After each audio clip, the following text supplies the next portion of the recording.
On m'empêche de le faire. Ça va, mon Didier? Bonjour. Oui. Monsieur Russell, bonjour.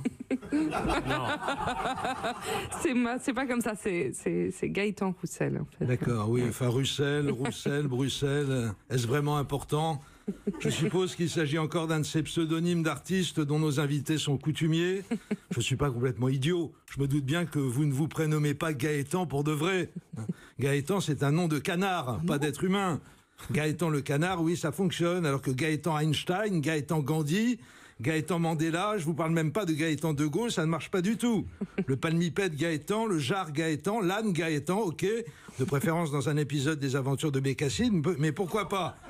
Mais aucun parent humain, un tant soit peu aimant, n'infligerait une telle punition à son fils avant même qu'il soit en état de la mériter. J'imagine la détresse de l'employé de l'état civil confronté à un tel cas de figure. Gaëtan, vous êtes sûr, monsieur Michel? Vous voulez pas essayer Jean-Claude ou Bernard? Un peu de compassion, que diable, ce gamin vous a rien fait, enfin pas encore. Tenez, je vous mets une option sur Jackie et une autre sur Michel, et vous choisirez au dernier moment. Attendez, j'ai encore mieux, je vous mets une option sur les deux à la fois, Jackie et Michel. Ça sera vraiment original comme prénom composé, en plus vous serez sûr que votre fiston se fera pas harceler plus tard dans la cour de récré. C'est comme pour le nom de votre groupe, là, que je connaissais pas d'ailleurs, hein, Louise Attaque. Je m'excuse, hein, mais moi, dans le domaine du rock français, je connais que les Martin Circus. Marilène, je m'éclate au Sénégal, ça déménage. Je ne sais pas ce qu'ils font d'ailleurs en ce moment. Bref, je disais donc que le nom de votre groupe, là, Louise Attaque, c'est le grand n'importe quoi. Hein. Louise attaque qui? Pourquoi? Comment? Même vous n'avez pas la réponse à un journaliste qui vous posait la question. Tout ce que vous avez trouvé à rétorquer, c'est « on est tous tombés d'accord pour estimer que ça sonnait bien ». Donc, si je vous ai compris, Louise Attaque aurait tout aussi bien pu s'appeler René Recule, Brigitte bat en retraite, Philippe fonce dans le tas ou encore Micheline fait machine arrière. C'est ce que je disais, du grand n'importe quoi. Et alors, les textes de vos chansons, hein, franchement... Vous devriez engager un parolier professionnel, mon vieux. Soit on n'y comprend rien, soit, quand on comprend, c'est pour constater que vous êtes un fiefé réactionnaire, monsieur Roussel. Hein. Illustration avec un de vos plus gros tubes, Léa, que j'ai écouté attentivement pour la circonstance. Je prends une strophe au hasard. Léa, elle est parisienne, elle n'est pas présentable. Alors là, on comprend très bien que dans l'esprit de monsieur Roussel, si la fameuse Léa n'est pas présentable, c'est précisément parce qu'elle est parisienne. Monsieur Roussel fait manifestement partie de ces populistes qui n'ont de cesse de fustiger les petits cercles parisiens, tels madame Le Pen, monsieur Dupont-Aignan ou monsieur Vauquiez, n'est-ce pas, monsieur le poujadiste? Je reprends. Léa, elle est parisienne, elle n'est pas présentable, elle n'est pas jolie, elle n'est pas moche non plus. Eh ben bravo, poujadiste et goujat. Hein.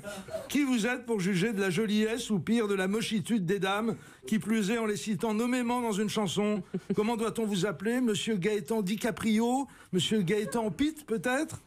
La suite. Elle n'est pas à gauche, elle n'est pas à droite, elle est pas mal à droite. Que nous dit notre invité dans cette phrase? Que Léa, se prétendant ni de gauche ni de droite, il faut en déduire qu'elle est de droite, qu'elle est pas mal à droite, ce qui est typiquement une phrase de gauche.